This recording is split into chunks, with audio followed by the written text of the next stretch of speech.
live show where we cover what happened last week, big news stories and everything.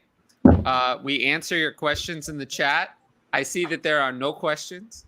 That makes me very sad. So if you're watching this, make sure that there will be questions in the chat. Otherwise, well, I don't know. There might not be much of a show to do. Yeah, fix it. Yeah, fix the problem. That would make me very happy. But while we wait for people to join the chat, let's start with our big news today. Not so happy big news. Jonathan Taylor suffered an injured thumb. I don't really know when this happened. Do you? No, it wasn't clear about when the injury happened. No, because it didn't appear during the game, right? At least not that I remember. No, he played on like the last carry. So yeah, he was through the game. He was in. Yeah. So I don't know when it happened, but it seems like the kind of thing where, you know, now he's going to need surgery, right? I mean, he's going to need surgery. He's likely to miss multiple weeks. It sucks, right? I mean, they haven't officially put him on IR yet. He said going to go on IR. What's that? I don't think he's going to go on IR. No, yeah, it says hopefully 2-3 weeks. So as long as he doesn't go on IR within the next few days, that's a really good sign that he's not going to miss 4 weeks. So hopefully he'll be back by week 14, 15. That's around fantasy playoff time. So hopefully he'll be back around then. Yeah. Well, I hope so. We'll have to see. Stomach. Yeah, he was just getting in a stride, man. He was like the last couple weeks he really started to pick it up. And it's funny though. This game, I took some notes on the situation, and they went to Zack Moss a lot more this week. They did. Like they went back to their committee. Moss, he had 10 touches to 15 for Taylor. So they did change up their approach a little bit. Maybe the injury affected that. Yeah, maybe. Although he was in near the end of the game, so I don't know. Yeah, I don't know how I feel about that. Yeah, it's very weird. It's a very weird situation. Yeah, a lot of nice comments here. Rico Dowdle. I feel very bad if you have to start Rico Dowdle. Yeah. Yeah, I've got my main home league is gonna be disastrous this week. I have like DJ Moore, Jordan Addison, Saquon Barkley, and Lamar Jackson all on bye this week in my main home league, and I'm like 6-6. There's a lot of bye weeks this week. For a playoff. Yeah, it's a big bye week. I love the put all your players on bye at the same time. It'll be fine. And then they're like, wait, it's 2 weeks before the fantasy playoffs, and I need to win. And now we're past the trade deadline, and I don't know what to do. Hey, I don't mind it because I mean, if you have all your players in the one bye, I mean, your team's full strength the rest of the way through, pretty much. So like, with injuries, it's never full strength. But yeah, with injuries, never full strength. But bye week wise, you're full strength. So like, you don't have to deal with little things on bye weeks. If you're here, make sure to like, comment, and subscribe. And only subscribers can put those comments in the chat. Hit the notifications bell so you can be notified about my other content, which is doing incredibly badly. It's doing very badly. It's like the algorithm was turned off across the board on YouTube. You know, as I always say, this stuff costs me money to make. It certainly doesn't make any money. So if you like it, I suggest you watch it. Otherwise, it's not going to exist. So here is the link to yesterday's video, which was doing decent and then just kind of fell off an algorithm cliff. So yeah, just make sure to support that. Otherwise, it won't exist. And that'll suck.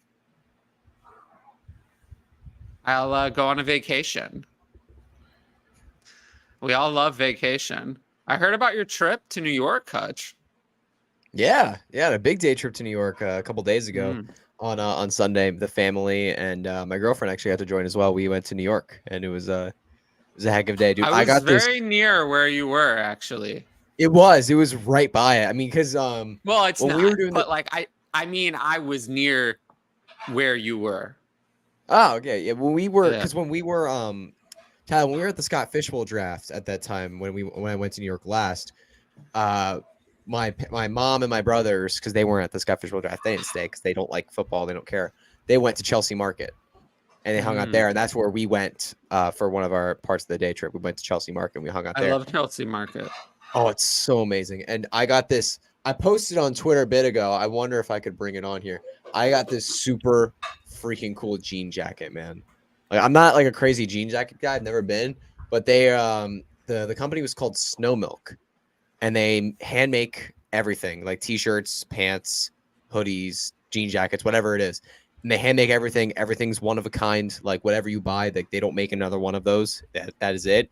And I found this jacket there, and it was the Black Friday sale, so it was a ton of money off. And then he assumed I was a broke college student, so he gave me more money off, and I got a really nice deal on it. I got a really, really sweet deal on it. So, but yeah, it's hanging over there right now. Yeah, it was a really fun trip. Let's read the questions. Yeah, let's go through. Read the questions. Can I talk about a trade I made like an hour before getting on air? Sure. So here are your guys' thoughts as we're talking a little bit of Jonathan Taylor. In a rebuild, I still had Zack Moss sitting on my roster and opened up a little bit of a trade window for him. I was able to pair Zack Moss and Kyle Pitts to move up to Mark Andrews. Thoughts? Yay, nay? I mean, I don't know. Tough. Next year, I'd probably rather have Mark Andrews, but yes, and that's where I'm at. I'm sitting with the worst. You're in a rebuild, so you're in a rebuild. You don't need Mark Andrews this year. I would take the Andrews side there. I'm like, Kyle Pitts has been. And I got a third or something like that for it as well. Yeah. Well, let me Mark Andrews has been good, but if you look at Mark Andrews' career, he's actually very consistent. Except 2021 is a massive outlier. A massive outlier. Every other year, he's been fine, but you're not winning your league behind Mark Andrews. He's more similar to everyone else than he is to being a high-end tight end. And I think that if it didn't work in this new offense, it's, by the way, the exact same as the old offense, just for the record. Exact same. It's not brand new. No difference. The same. The only thing that changed is that the players are better.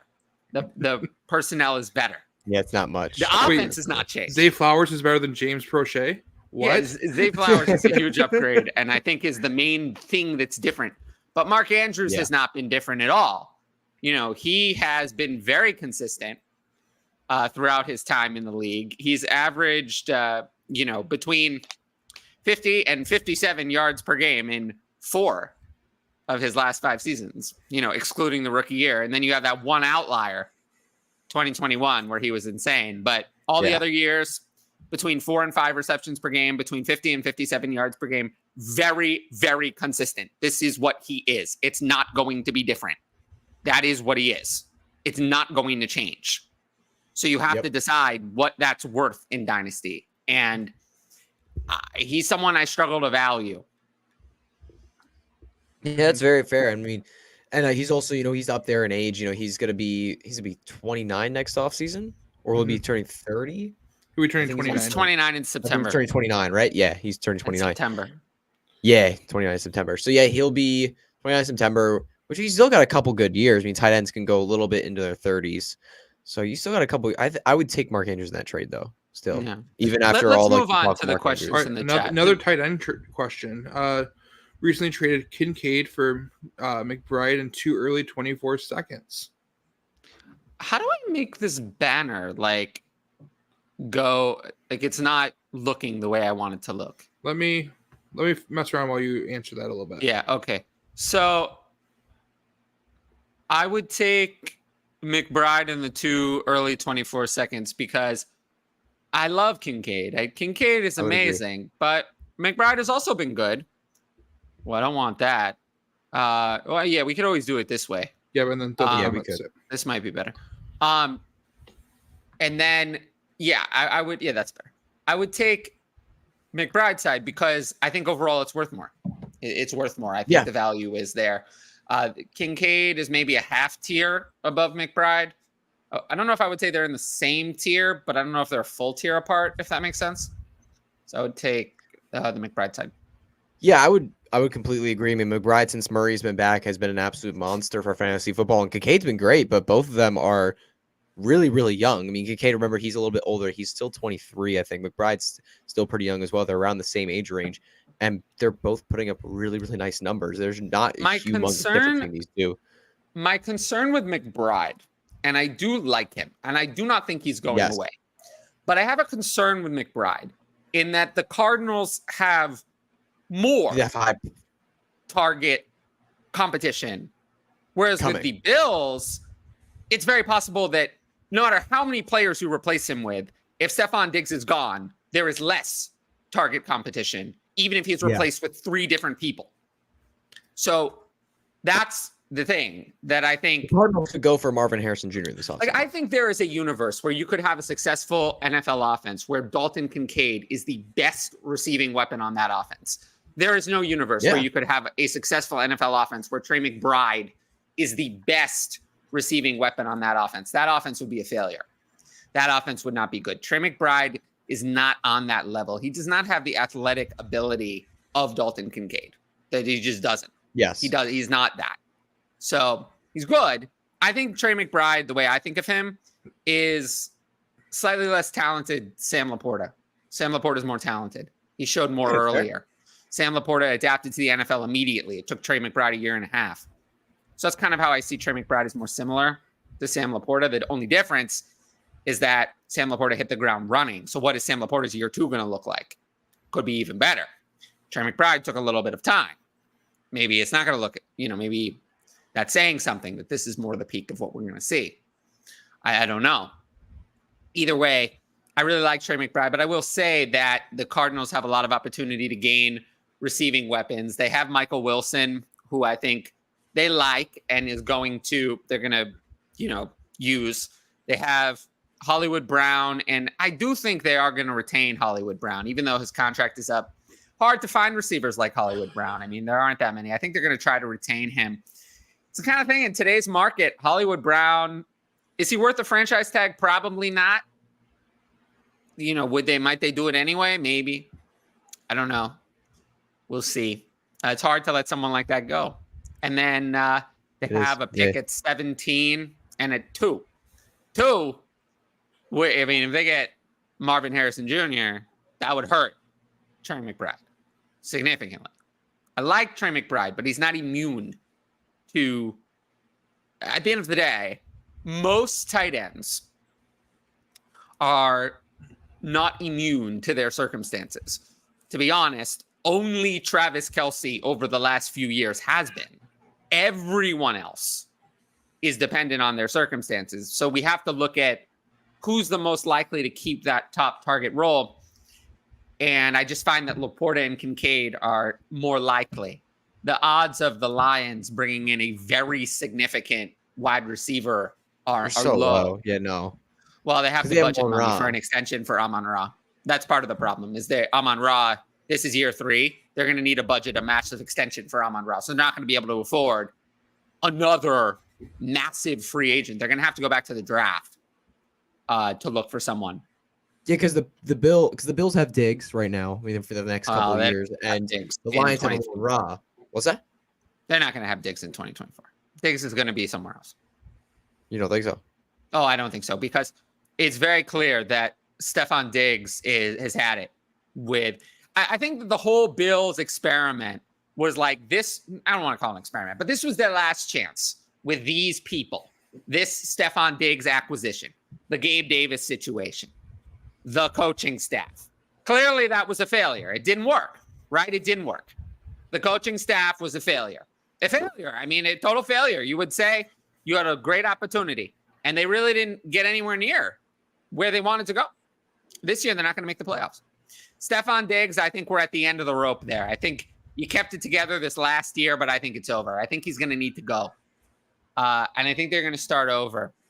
You could tell, I mean, Josh Allen and Stephon Diggs don't even speak on the sideline. They don't talk to each other. They don't speak to each other. It is going to be a problem here. I think everyone's going to move on. They're going to start over building around Allen and Kincaid. And it'll be a new look offense with that said, I'll still take McBride. It's a good discussion, though. There's going to be, everyone always says, oh, situations are so static. Oh, this is never going to change. So many crazy things are going to happen between now and the start of the next season that we can't even predict. Yep.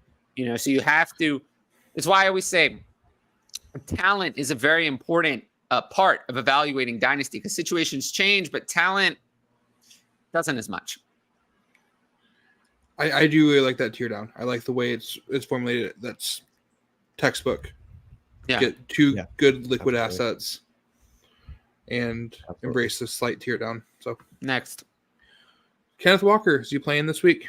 No. No, he's If the not. game were on Sunday, maybe, but it's not. Yeah. They're Thoughts playing on on Thursday, so he's not going to be playing. Lamar? Offered Lawrence Ramondre in a late 24 first for Lamar on a contender. Lawrence side. What's the difference? I'm not sure. I actually think I would rather have Lawrence. I would rather have that's Lawrence. a pretty tough choice right there, just between Lawrence and Lamar. You alone. know, people were so down on Trevor Lawrence for no reason. No reason at all. None.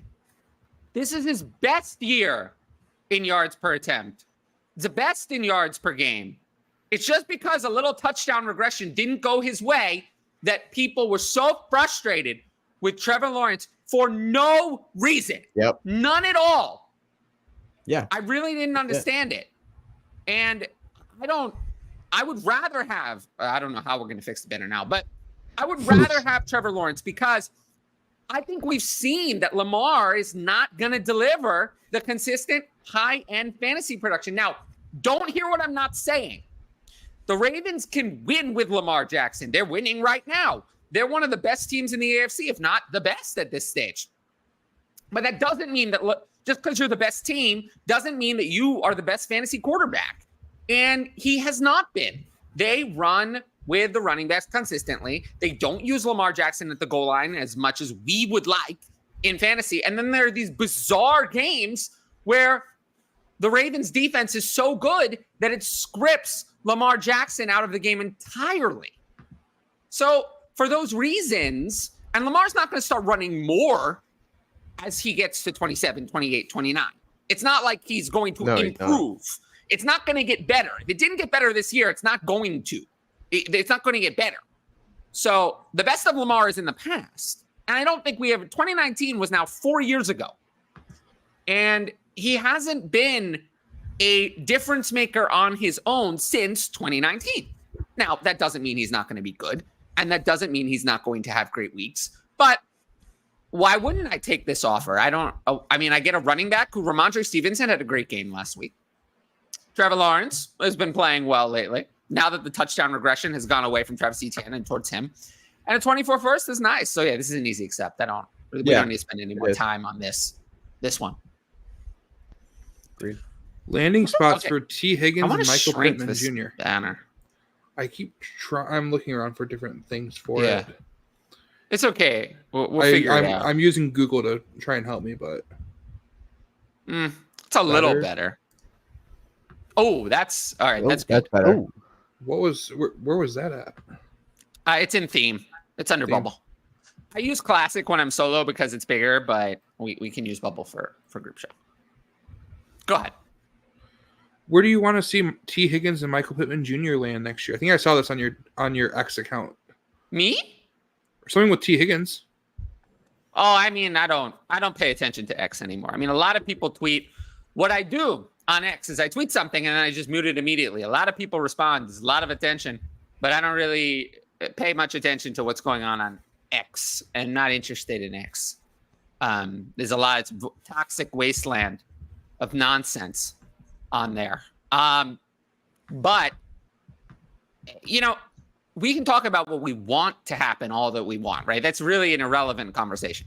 It's an irrelevant conversation. That doesn't help anyone. What would help people is to talk about what's going to happen. One of these two is nothing to talk about. Michael Pittman is going to be in Indianapolis. Yep. They have a quarterback on a rookie contract. They are not letting their only really good, now Josh Downs is good too, but their number one wide receiver, they are not letting him leave while they have a quarterback coming off an injury on a rookie deal. Michael Pittman is not leaving. He will get the franchise tag, and then he will either play on it or he will work out a long-term deal. But he will be in Indianapolis. So there's nothing to talk about with Michael Pittman. I completely And it does agree. scare me a little bit because I think that Michael Pittman is better off with Gardner Minshew than he is with Anthony Richardson. Even though I would rather have Anthony Richardson for fantasy, it's a similar Lamar problem.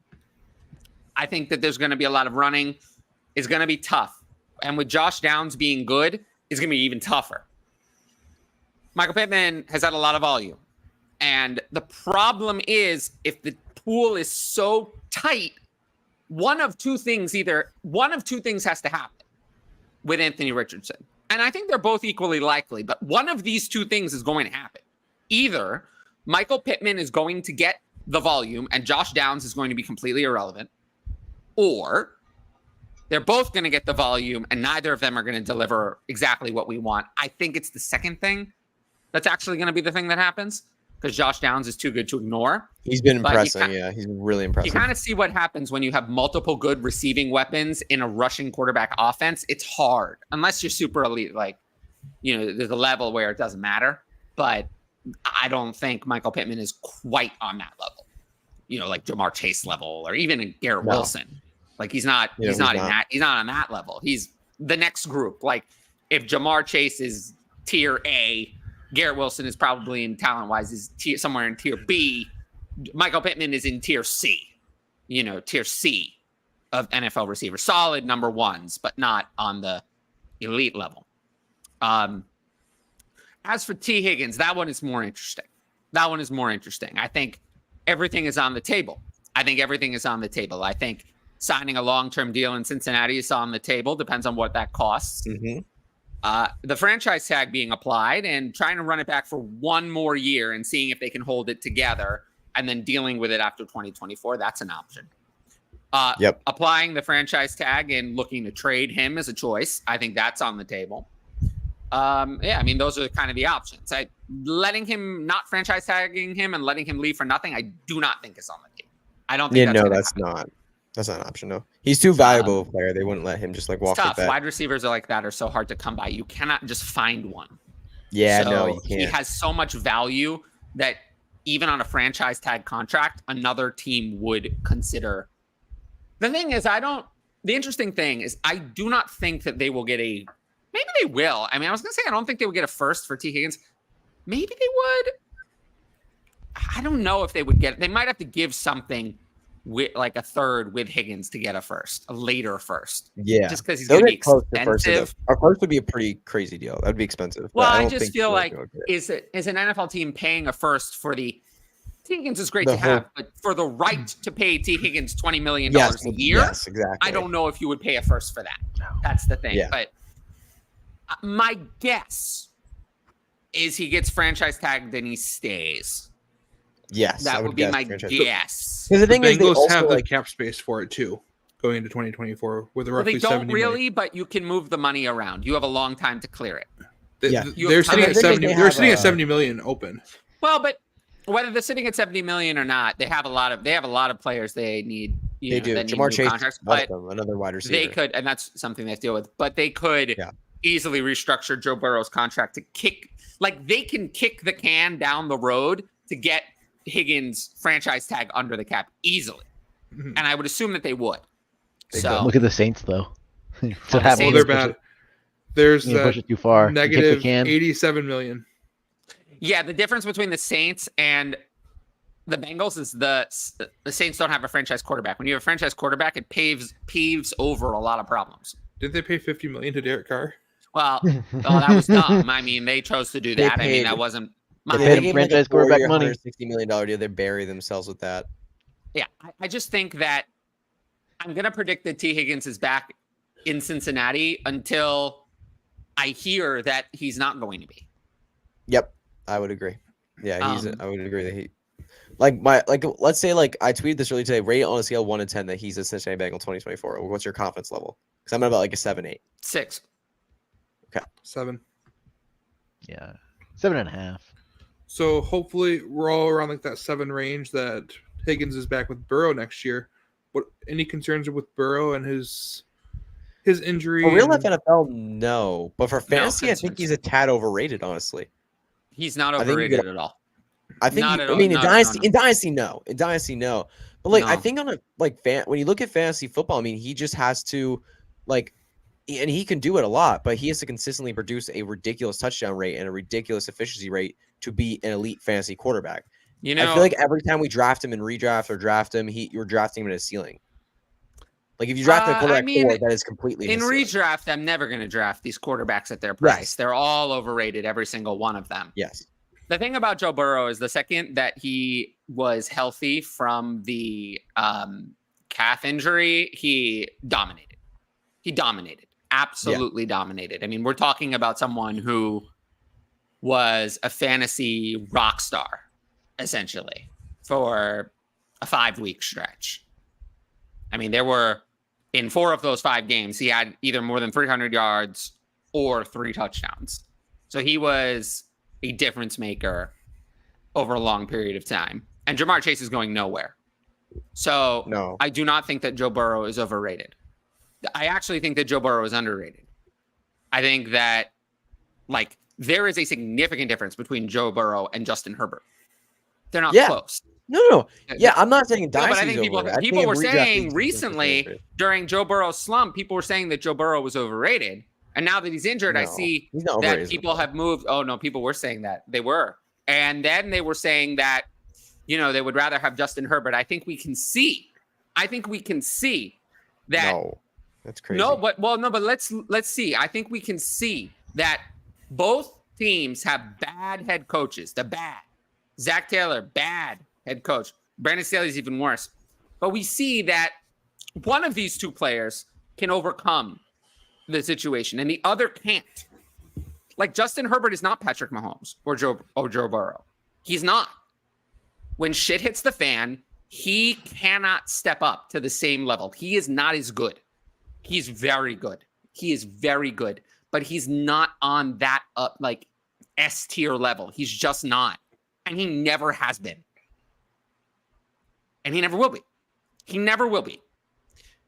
Like Justin Herbert is more similar to Trevor Lawrence than he is to Joe Burrow. So in that respect, if you could send if you're out of contention and you could send a healthy Justin Herbert for an injured Joe Burrow, I would. Yeah. People 2 weeks ago were sending Kyler Murray for Joe Burrow. Yeah, and no, people getting people to pay extra. Joe Burrow is not overrated at all. Oh, I did that, Patrick. I got fan. a first. You got a first with Joe Burrow for Kyler. I sent Kyler in 2 seconds for Joe Burrow, and I was happy with that.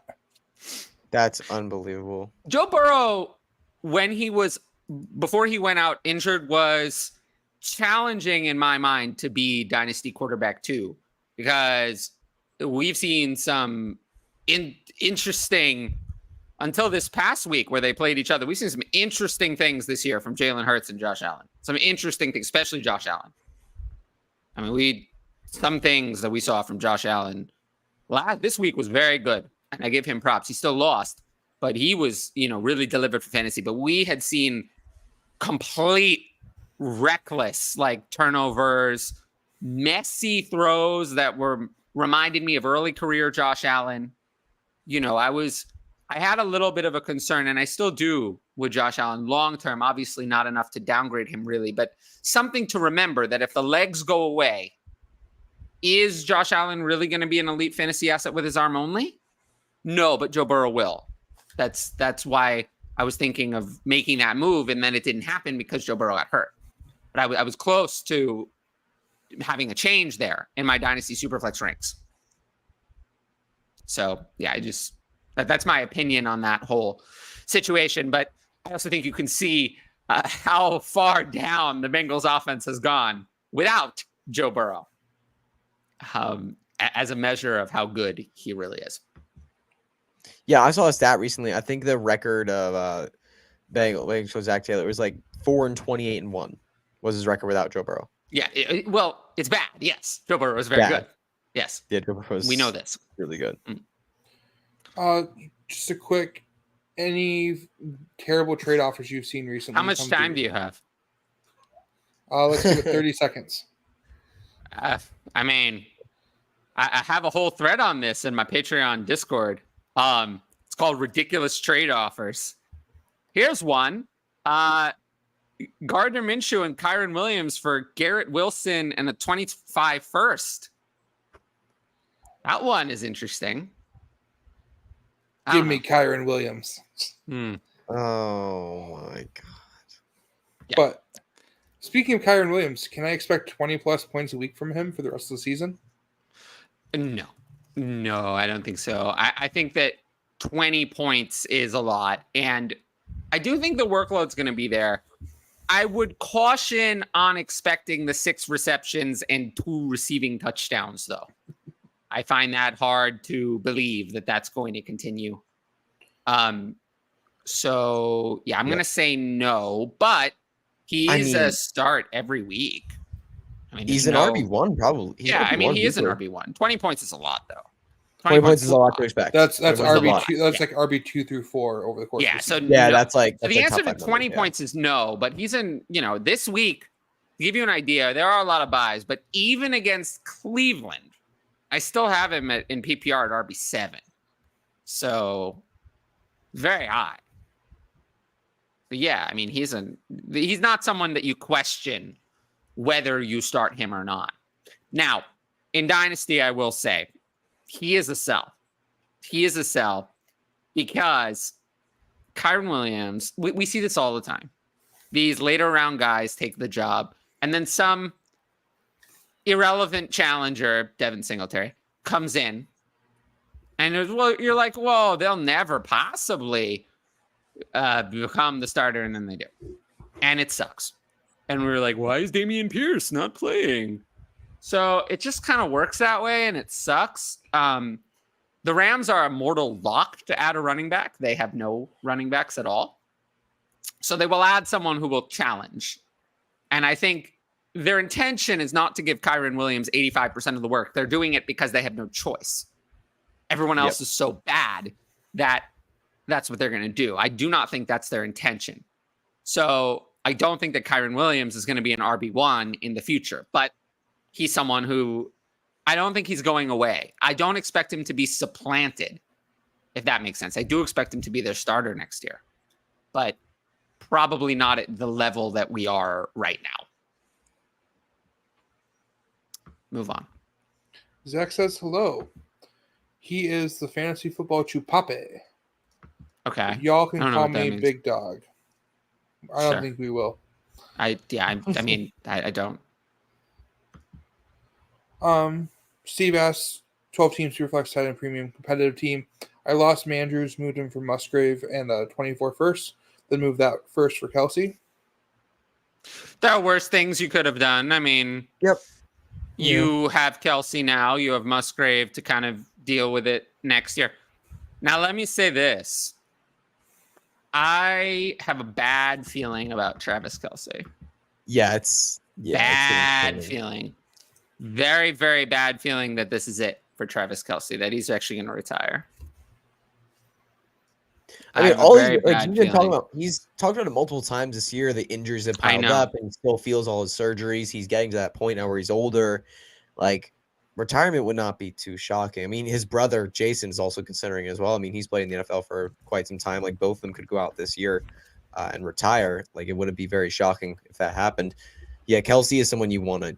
I think this might be the last chance you've got if you can get him off. I mean, if you're a contending team, you probably keep him because you got to ride it out with him and get a championship. But if you have a window to sell Kelsey, I think that's not that difference maker isn't there. What we drafted Travis not. Kelsey to be, he's not a difference maker there. Right now. I mean, his numbers are really not that different from last year. I think that, he's averaging more receptions per game, a few fewer yards. 5 touchdowns in 10 games instead of 12 and 17. But it's also really, the peers, the tight end landscape. The peers are better. But I think the thing is that I think the Chiefs see that their offense is broken. And whether they have Travis Kelsey back or not, they see that they cannot proceed with this type of wide receiver group. No, they're going to add. Yeah, they're going to be major changes here. Like, I would suggest that there are not 1, but 2 wide receivers added. Like, I don't think they can have a universe where Sky Moore, Kadarius Toney, Marquez Valdez-Scantling, or Justin Watson are playing more than a backup role. Like, those are backups. Those should not be in your top 3 wide receivers. Like, Yep. I would expect them to sign someone like Mike Evans and potentially draft another player, to go with Rashee Rice in their receiver room. Rashee Rice looked really good, I will say. What's that? Rashee Rice looked really good. He's looked been good excellent all year, but he's played good ball, man. He's played some really, really good ball. Last week, he finally broke out. Yeah. Should there be any punishment for match throwing in Dynasty or tanking? A contending man already has a bye locked in and is trying to lose the last place team. I don't. Right to 102. No, I don't care about this. I don't care. Nah. I have better things to do.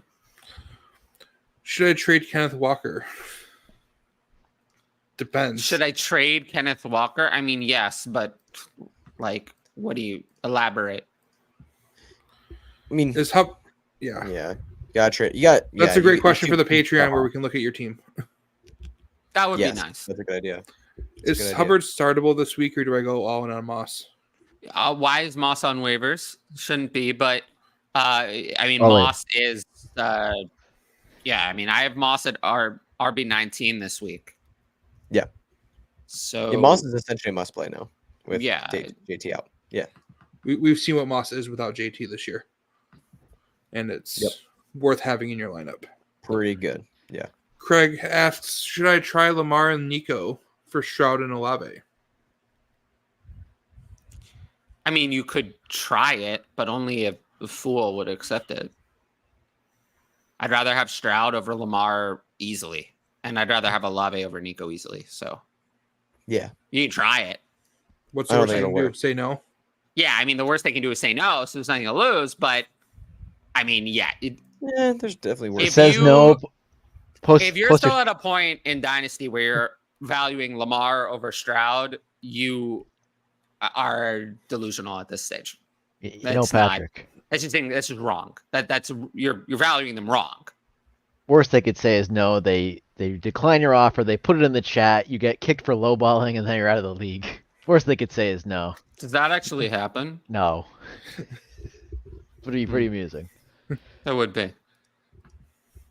Hey guys, trade Jerome Ford and Garrett Wilson for Kyren Williams and redraft. Do it. I'm okay making that move. I would do it. It's fine. I would do it. It's fine. I do wish that the Jets went to Trevor Siemian. I think that would, as sad as that is, that would wake up Garrett Wilson. Be better. It's not going to happen with Tim Boyle. But Jerome Ford has actually been decent for the most part. He's had 3 straight weeks of 11.9 PPR points. Exactly. I think in redraft, I'm willing to just risk it and take my chances on Kyren Williams. I would agree. Yeah, he's the end at you got the chance of getting like a top 10 type of running back. Yeah, I think I'd take my chances on Kyren Williams in redraft. But Garrett Wilson's day was saved by a garbage time TD. And he still had 10 targets. Someone got on me for wanting to start Garrett Wilson before the game even ended. And it was halftime, wasn't it? Yeah, and then I told him to go fuck himself. And I'm over it. I'm over it. I just don't. I'll say this. If you're here and watching this show, then I care. I care about you because you're taking your time to be here. It takes an amount of effort to go on YouTube and click this button and watch this show or like and comment or whatever if you're watching it after. All of those things.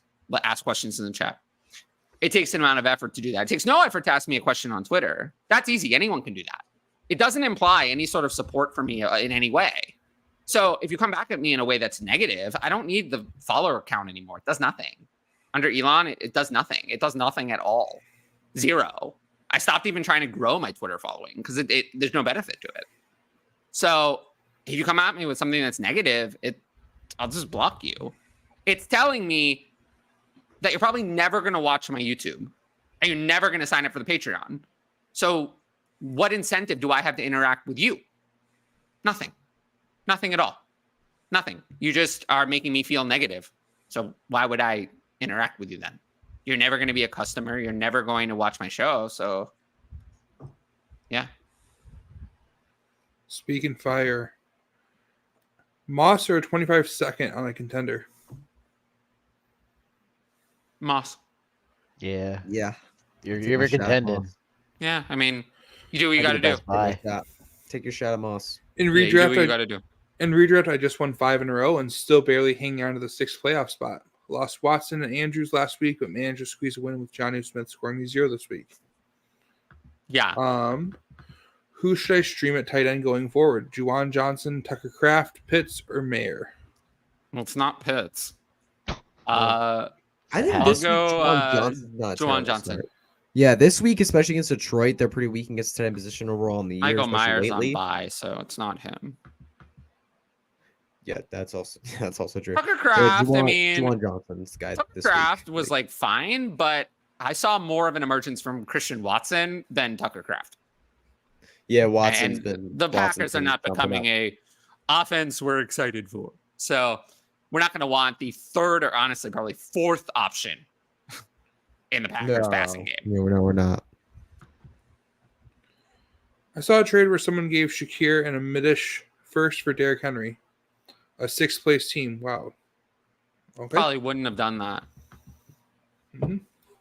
I No, will that's- say, and this is slightly concerning to me, the workload split recently in the Titans backfield has gone more toward Derrick Henry and away from Tajay Spears. It's Yeah, almost like it's- they saw what they saw in Tajay Spears. They liked him coming into the season. They wanted to give him a chance.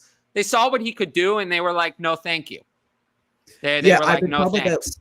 I was talking about that lately on the 4-4 channel. A couple weeks ago, I talked about Derrick Henry as a buy low candidate because first off, it's been inconsistent for fantasy so far this year, and looking at his playoff schedule, it's ridiculously good. He has 2 matchups with Houston through 15 and 17, and Tajay Spears has slowly been starting to go away a little bit, and we're getting those cold months. We know Derrick Henry likes to dominate in the fantasy football playoffs, so he's someone that not for this price. This is Minish first and Shakir's too expensive for Derrick Henry. But if you're a contender, I don't mind sending a shot at Derrick Henry if you can get him for a cheap price. I Even think that redraft, too. there's becoming a chance that was not really in the range of outcomes before that Derrick Henry resigns with the Titans on a 1-year deal. I think it's possible.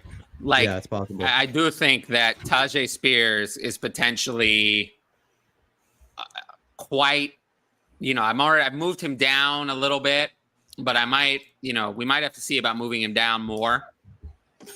Yeah. Like him coming in and getting involved and then all of a sudden started to disappear after being like that's quite concerning. not fun to Regardless, see. I don't think that there's a universe in which Tajay Spears is like the workhorse starter next year.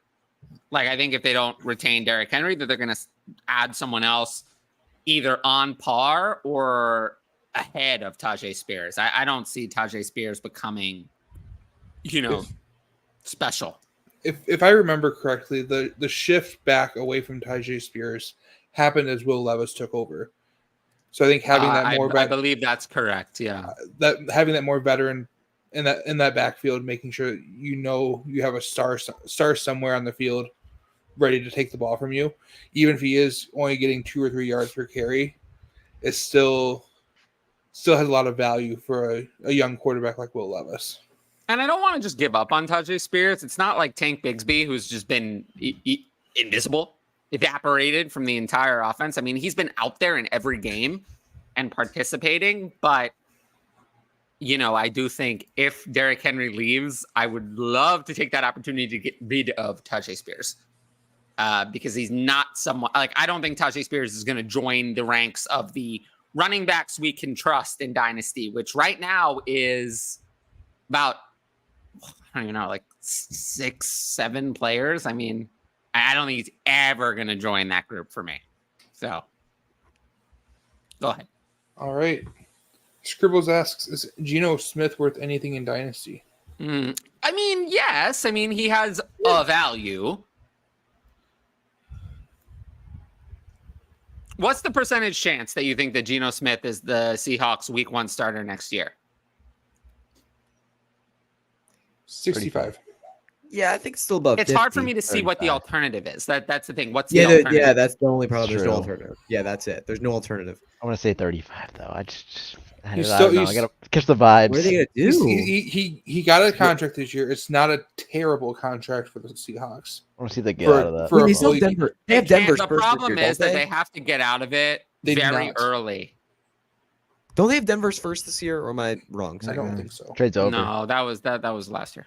But that was 23. Okay, never mind. Yeah, I got it mixed up. Never mind. So I That's know a there lot of were dead cap. 24 picks. There were 24 picks. I just don't remember if it was the first. It's like a second or a fourth or something like that. yeah. Okay. So the thing All right. is that I think Geno Smith is probably going to be a starter next year, but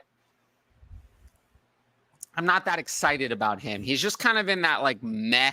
There's a whole range of these quarterbacks in Superflex. It starts with Deshaun Watson and goes all the way down to, I would say, Derek Carr. Of like these guys, they're probably going to be starters next year. I'm not super excited about any of them, and I don't really want them.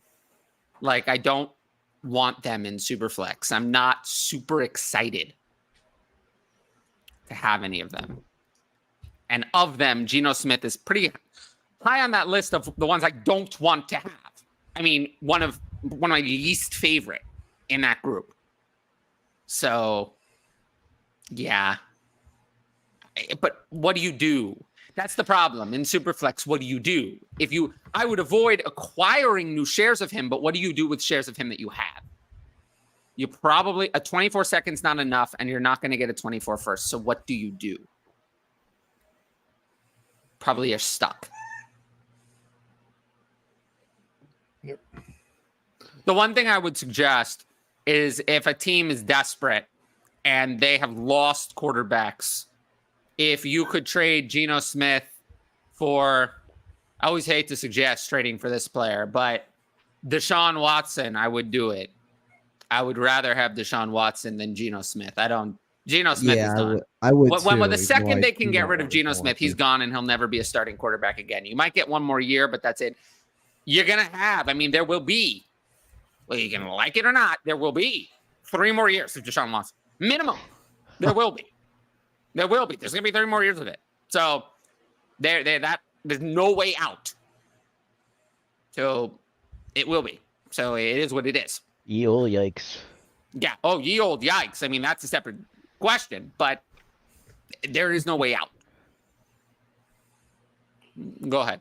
Coop says, thanks for all the advice and friendship, guys. I consider it a blessing to be in your lives and a blast to be in leagues with all of you. That's really sweet, but also since it's so sweet, kind of makes me sick on the inside. Cooper, I feel like you need to go send us all a 3rd round pick for that. Yeah, can you please? I know you don't have any left, but You traded them all to you. Well, yeah, a lot of people complain about that. I think that the people who are complaining should have just sent more offers. If you don't send offers, you can't make trades, right? They're complaining about trades that were made, but they didn't make an effort to make so many trades. So if they had made the effort, they would have made the trades, right? I have a lot of people complaining. I hear a lot of this complaint, not just in this league, but all over. Oh, why can't I get any deals done? Well, maybe if you sent more offers, you would do more deals. You have to send it. Someone has to send an offer for a trade to occur, right? That is part of it. So you got to put yourself out there. You never know what may or may not happen. Can't be afraid to I know some people. Take this question down for a second because my rant is going to be wild. There are some people who are afraid to do anything. Oh, I don't know. I can't decide. I have to think about it. Oh, you got to think about it for a long time. It's going to take a long time for me to decide if I want to do anything. Oh, I can't. Oh, I don't know. I don't want to trade any picks, but I don't want to trade any of my good players. I'm confident to just sit and be 6-6 and do nothing, and it's all wonderful. That's not really a successful strategy in Dynasty. It's what I call being lazy. Tyler, that was a very good Eeyore voice. That's not my Eeyore voice. I have an Eeyore voice. I don't want to wake up. I'm tired. I need a nap. That's my Eeyore voice. I do impressions, by the way. I have some good ones. Go ahead. Before I start doing them and the whole audience goes away. I don't want understand the Elon question. Musk, so I'll take Mac Jones. And a first in this economy? I know. Would you trade Hall and Javonte for Devontae Adams in redraft? No. Why would I do that? Devontae Adams has been hit or miss. No. The answer is a hard no. Thoughts on Jaden Daniels? He's a player in this upcoming NFL draft. Go a long way. Yeah, I haven't done enough research on the prospect. I He's remember he's gonna go in the first round. I remember back in the Debbie days, like 2-3 years ago, this man could not hit a broadside of a barn. Well, now he can. Yeah, So now you he's have putting to up one of the accept best that. college seasons of all time. More you know. In the SEC. Putting up a better year Look, than Joe Burrow. And Joe Burrow had He's DeMar gonna Chase. go in the first. He's gonna go in the first round. We have to accept that, whether we like it or not. I do think it's gonna be very interesting to see. The problem is there are a lot of teams who are gonna be in the top 10, need a quarterback. Are they gonna reach, or what are they gonna do? How are they gonna handle that? Like right now, Tampa Bay is at 7. What are they going to do? Would they take Jaden Daniels at 7? Maybe, maybe not. I don't know. We'll have to see. But, if the board stays as it is now with Chicago at 1, take Caleb Williams. Arizona at 2 could trade out, and the New England at 3. We'll see. But, what does New England do if someone else trades up to 2? I don't know.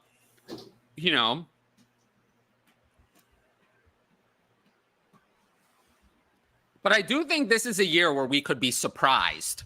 We have more quarterbacks who could go in the middle of round 1 this year than we did last year. Last year, it was really just Will Levis. Will Levis could have gone anywhere from 5 to 50. Whereas this year, we have 4 or 5 of those players. We're going to have more of them. We have 2 right at the beginning, and then we could have 6 quarterbacks in round 1, or we could only have 3. And I'm not sure, how many it's going to be. But there's going to be a team, I think, this year that surprises you. Like a team that, Seattle at 22, for example. There are going to be teams that go into this draft thinking, well, we have a quarterback, but if our guy falls to us at the spot we want, we might take him. Seattle at 22 was one. Yep. They're the main one that I'm looking at right now. The Rams at 14, Falcons at 19. I think the Falcons are going to be more proactive in solving the quarterback problem. Yeah, I think the Falcons will could have had be, the quarterback problem fair. solved before we get to the draft. But yeah, Seattle at 22. Those are the main ones. But I do think there's a bunch of quarterbacks in this draft, and I always say, if you're taking in the top 10, really the top 5. Whoa. Are you alive? Are you good? I'm alive. I couldn't Bless you. get to the mute button in Goodness time. gracious. I'm so sorry. Oh my. It's okay. I Good. blow out people's hearing Good, man. much We're more not- than you're sneezing. Oh, how about Los Angeles? The Rams. I Rams. said that right. Yeah, I said that. Oh, you did? Oh, sorry. Yeah, Yeah. you said it 3 Um, times. Yeah, I My did. bad, my I bad. did say it 3 times. I just I was think looking that there at are the a lot of teams that could be looking to have someone to sit for part of a year or something. Like you have veterans on the way out, like Matthew Stafford. New Orleans could be on that list. Like someone to sit for a little bit behind Derek Carr and then take over, midway through if it's not going well or after a year. I don't think it's the end of the world to spend a first-round pick on someone who has to sit. I just think that if someone's going in the top 5, they don't. You got to see what you have immediately. You can't waste time. But if you take a later pick, I'm okay with having that player sit. Seattle at 22 is the one to watch for me. Yeah. Because I that's a don't good one. see them acquiring a replacement for Geno Smith any other way other than that. picking someone there. But we'll have to see. We will have to see. Got a redraft trade. Got offered Stroud, Mostert, and Godwin for Pollard, Purdy, and Puka. So this is a 1 QB, I guess. Well, let's see. I'd rather have Stroud over Purdy. Yep. Probably rather have Pollard over Mostert because A-Chain is coming back. And Pollard actually has been great lately. Pollard stepped it up. You crush it. And I'd rather have Puka over Dak's Godwin has been awful. Awful. I mean, absolutely awful. So I'm going to go with the Pollard side. I would as well, especially in the 1 QB. It makes the QB a little less priority. And Purdy's fine for fantasy. I'll take that Pollard side. Thoughts on Eckler? Trade him. It's way too late. It's way too late. Yeah, Go down you with the missed ship. out. You have at this point, I think I'm learning a few things in Dynasty. I posted a little essay in the Patreon Discord, and I might try to do stuff like that to share my thoughts because I will say, and one of the criticisms I get the most, and this one I understand this because I am like this, is that I take like a Wizard of Oz approach to things. Is I just say, well, I'm me. I have the track record of success. I have the following. I have the Patreon. You should just listen to me. And I take that approach, and I probably lean on that. I do think about it. I do think about it, but I probably don't explain myself I don't do a good job of doing it, and I don't spend enough time doing it. So I've tried to do a little better with that, especially on the Patreon in the Discord, but maybe a little bit on here as well, with explaining a little bit more of my reasoning for things and why I want to do stuff. And I've gotten to that in the solo content. But regarding Eckler, one of the lessons I've learned is that it's okay to go down with the ship, especially on these running backs, once they've already lost the value. Now, what is not okay is to go down with the ship on a high-valued running back. This is why I was never drafting. If you listened to me, you wouldn't have drafted Austin Eckler this offseason. But if you have Austin Eckler now, and you made that mistake already, that's okay. But don't rectify it by making a second mistake and trading him when it's too late. At this point, you're better off just keeping Austin Eckler and just riding him into the ground. Yep, absolutely. It's okay to buy these high-value running backs after they've lost all of their value. Like, I have no problem. Like, this offseason, I'm probably going to draft players, like, that are unsexy. But at running back, you never know. You want to have all these running backs. Like, I don't mind drafting, like, Deonta Foreman late in my Dynasty roster and this offseason, just keeping him on the roster because who knows what's going to happen. Like, he's shown talent before, like he had a couple relevant games this year. Yeah, and you just never know. I mean, keep around like Jamal Williams. I mean, is he interesting? No, but like, you just keep players like this. Kareem Hunt, like he's had a few games. You keep these kind of running backs after they've already lost all their value. You don't trade them. You just keep them. That's a lesson I've learned. Austin Eckler is like right on the border. If you're savvy, you know the value's gone and you know how bad he's looked. But if you're just like a casual, you might think that because the fantasy points are there, that he's still good. And he's not. He's not. Nobody in the NFL was interested in trading for him. There was no market at all. And I think this offseason is going to be even worse. If he goes to any other team, there's no guarantee he's going to have the same role. And even if he stays with this team, it's going to be under a completely new coaching staff. So where maybe this year, not every receiver will get injured and the target share, which already hasn't been there this year, could go even lower. And he's been completely ineffective on the ground. So if you're not paying attention, you might think that Eckler's still good. So if you can still sell him to someone who's a little bit out of touch with like what's really going on, you might still be able to. But if we're getting to the point of having a minimal return, then no. Depends on how sharp your league mates are. Like, you're already holding the bag. Like you held it. Yeah, you're stuck. It's too late. Yeah, you're stuck. Yeah. You can either eat the potato or let it burn you. And I don't know what that means, but it felt Yeah, I know. relevant. It's a bunch of It nonsense. felt relevant. It's advice without being advice. What's the fine line between sending offers and annoying people? Or does that not really matter? I don't care. I don't care. I do not care. I always say that I'll do anything to win. And I mean anything. I don't care what it is. I don't care how bad it is. I don't care how obnoxious, how annoying. I do not care. Whatever it takes. Yep. Like, I mean, Patrick, you know. Like, Yep. it's obvious. Like, you've seen me. If Like, you, I don't. if do you not fill care. someone's trade inbox, they can ignore it, they can decline, they can send you hateful messages, they can say, never send me another trade offer again. But then when you send them the one trade offer that they're like, oh, I like that, their mood changes in an instant. This is just the way that I play fantasy football. I would rather win and make no friends over not win. And that's just the kind of person I am when it comes to this kind of thing. And I've learned this lesson in that people you meet over the internet are not your friends. And by and large, there are some exceptions, but by and large, these people are not your friends. They're competitors in a game that you're trying to win. And I want to win. At the end of the day, when I go to sleep, those people are not there.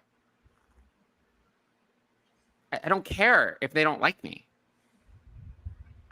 If they get annoyed by me sending a bunch of offers, they're probably not going to accept any of my offers anyway.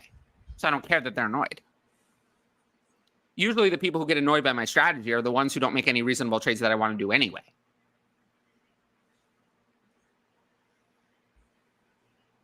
That might be cold, but that is honestly how I play. Scribble says thanks. That's great as always. Coop says he's allergic to picks. It's no That's secret. very true.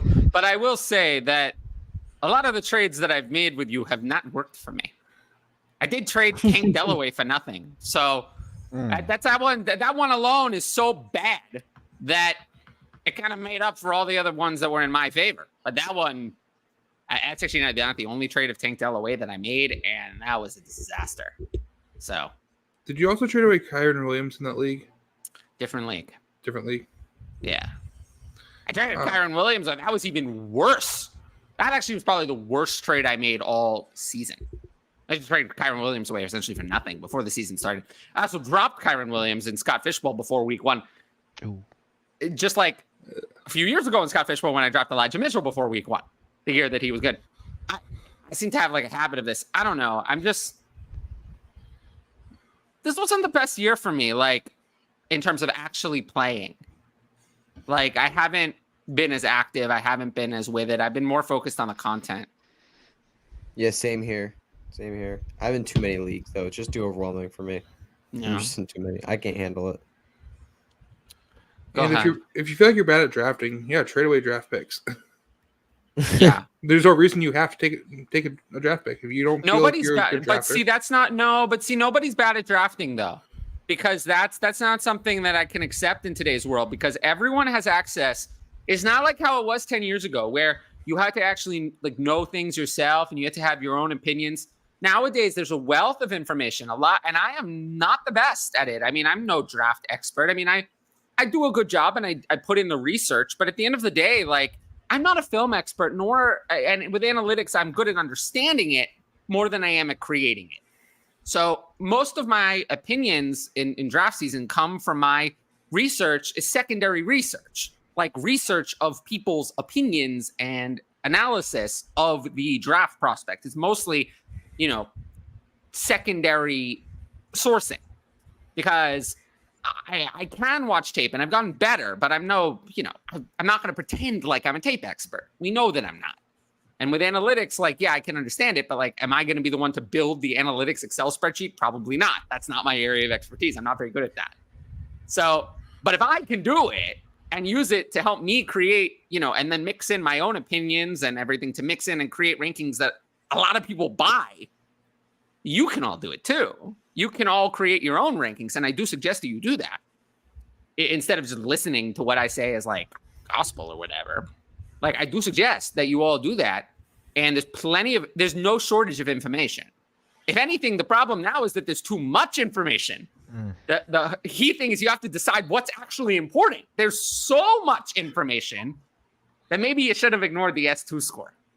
Maybe that was a piece of information that was actually a negative for your and my, ranking and processing and all that. So, no excuse for being bad at drafting. So Tyler, you're saying at this point, you don't reinvent the wheel, but you take those wheels that other people have invented and build. I'm just saying that there's no reason for anyone to be bad at drafting. There's so much information, and I suggest that the only reason to be bad at drafting is if you're lazy.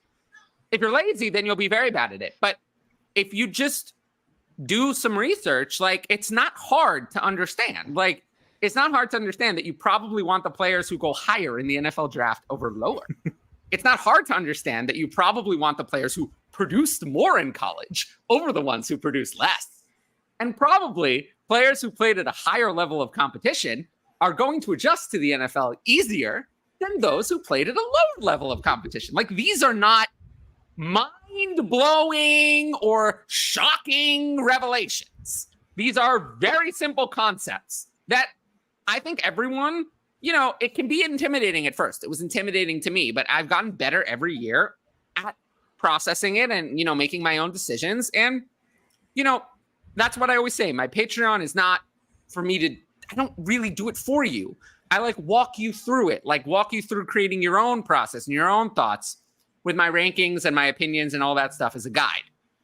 So, yeah, I mean, there's no excuse for being bad at drafting. You can figure it out. All right. Before we get to the next one, Hutch, I know you've got to take off. Yeah, I got Thanks a for dip. I jumping have on. another show I got to prepare for, but I'll catch you guys. Hooked hopefully on next Fantasy, week. right? What's that? Hooked on Fantasy. Coming back. So everyone should go look at search Hooked on Fantasy on Twitter, X, or whatever, and you can find it. And I suggest that you go. It's on podcast. Yeah, it's on podcast. Yeah, we're Subscribe. Yes, go subscribe. Hooked go on Fantasy, search listen Hooked to on podcast. Fantasy on your podcatcher and subscribe. Check it out on Twitter. Yep. And, We live Hutch stream and on Luke Luke do a great Sawhook's job. Twitter. We live stream on Luke Sawhook's Twitter. So if you go to his Twitter, you'll find it there live, and then we post it. The next day. Excellent. So people should check that out. Oh yeah, most definitely. Yeah. All right. I'll catch you guys later. Peace. See you. All right. I definitely agree with the sentiment that trades wake leagues up, gets people talking. He said, "This is my first year playing. I've traded 3 times. I can tell people in my league did not trade much 3? before." 3 is not very many. But it's better than I mean, 0. when you're a trade virgin and you have that taken from you for the first time, maybe just getting back and doing it 2 more times is enough. No. We're not getting into that. All right. I mean, you have 2 kids, so you've had sex at least twice. At least twice. Almost missed the show. Had an argument with a friend who was wondering what your opinion is. Who's the best wide receiver on the Seahawks? I actually talked about this a little. I've had some conversations about that question. It's a good question. Mm-hmm. I would say that today, DK Metcalf is still the best. And then I actually think Jackson Smith-Njigba is the second best, and Tyler Lockett is third. That's not the way that they're organizing the targets for the offense. I think that needs to change. I think that the Seahawks, after this last game, have to see that they need to get Jackson Smith-Njigba more involved. I think they have to see that. Like, they're going to miss the playoffs if they continue to lead their offense down a lost cause. Most definitely. I want to see more out of DK Metcalf. I feel like he's not being used nearly as much as he could be. Look, I love Tyler Lockett, but we are in decline this year. We are down in receptions. We are down in yards. We are down in efficiency. I mean, we're talking about someone where the yards per target is not there. I mean, you can blame it on Geno Smith, but, this is a career low in yards per target. we're talking about someone who down to a 6-year low in yards per game. Like the big plays are not there from Tyler Lockett anymore. Like Tyler Lockett, I don't want to say he's washed up, but I think that Jackson Smith, because I don't think he is. I think Tyler Lockett is fine. I think Tyler Lockett's still probably one of the best 50 receivers on planet Earth. But Jackson Smith-Njigba is better than him. He is better. And he needs to get more of the ball compared to Tyler Lockett. I actually think DK Metcalf, I actually disagree somewhat. I think DK Metcalf's being used appropriately. I think DK Metcalf is what he is. I think DK Metcalf was kind of overrated for a while. And I think that he's being used relatively appropriately. It's not DK Metcalf that's the problem. It's their usage of Tyler Lockett and Jackson Smith-Njigba that needs to change. Unity says, I'm 9-3 on a 5-game winning streak. Send those offers and see what happens. All right. Coop's giving some advice. Dialogue is always appreciated with those trades. If not, you don't want to deal with that person. Always. So, yeah. It's always important to talk to people and have a dialogue because you don't get anything done otherwise. But the thing is, like, it doesn't have to be like, it's all about just like sending offers and negotiating. Like, I don't need to get the best offer possible. I just want to get an offer that I want. You don't always have to like grind out every last little thing. Antonio says he's in the first spot. Any trade flip ideas? I would say go to the Patreon. Sign up. This is not what we do here. Yep. This is way over my head. Yep. I would say look at your running backs potentially. That's going to be your weakest spot in the team. Yeah. But yeah, beyond that, look to the Patreon. Green Bay Jets as potential teams looking for a quarterback that could take one late in the first round or middle of the first round. Packers, yes. Jets, no. You don't think the Jets could have someone sit for a year? Nope, because everyone's job is on the line, and they're not going to waste the pick on a player they're not going to have. What if Salah's not there? Douglas's job is still on the line, and I don't think Douglas is going to be fired. Okay, this was back about that trade about Lamar for Stroud, Olave, that thing. I'm still taking that side, yeah. Trade Eckler and Kelsey for Olave and Pitts. Love it. W. Full PPR Dynasty, Pollard and Puka or Pacheco and Devonta Smith. Smith. I'll take Smith. Hats off to people who do multiple leagues. I can barely handle the research I do for the only league I'm in. The good news is that research can be spread out. Overlap, Mm-hmm. Call it a portfolio. Please don't. Shares. Oh, that's the biggest way people lose. That's the biggest way people lose. Diversify. Is to think about it that way. Diversify the portfolio. That's how people make mistakes. People make a lot of mistakes in the pursuit of ridiculous diversification. The only reason to diversify anything is if you're playing in life with money that you can't afford to lose in the stock market, then maybe diversify. But in Dynasty, you just want to maximize your overall output. If you're playing Dynasty with money you can't afford to lose, there's something you're doing wrong to start with. I don't recommend doing that. Check in with the gambling helpline. Yeah. Yeah. In all seriousness, that's not recommended. So this should be like hobby money for you. And in that case, you should try to maximize your winnings. And that is not by diversifying. It's by exploiting and maximizing every single league. It's always the dumbest thing I hear people say. It's literally the dumbest. It makes no sense at all. So I understand the concept of what they're saying. They're just wrong. There's misapplication of it. No, but like that's what I'm saying. Like, they're applying the theory. The theory is correct if you're, talking about stock market with money you can't afford to lose, because then there's a risk. But if you lose your dynasty leagues, there's no, mortal risk to that. So you should just try to maximize. It's like the old thing. Like if you do a 60% coin flip, let's say, a 60% chance of winning $1 million or 40% chance of owing $1 million, most people probably couldn't afford to do that, even if the flip has a positive expected value. But if I reduce the value to $100 either way, most people would probably do it because there's a positive expected value and the consequences are not nearly as high, if that makes sense. Go ahead. Yep. Well, we didn't answer that one. Yeah. Oh. Yeah, we didn't answer that. I answered in my head. Sorry. Hey, would you guys rather have counts. Kirk or Cup for the rest of the season?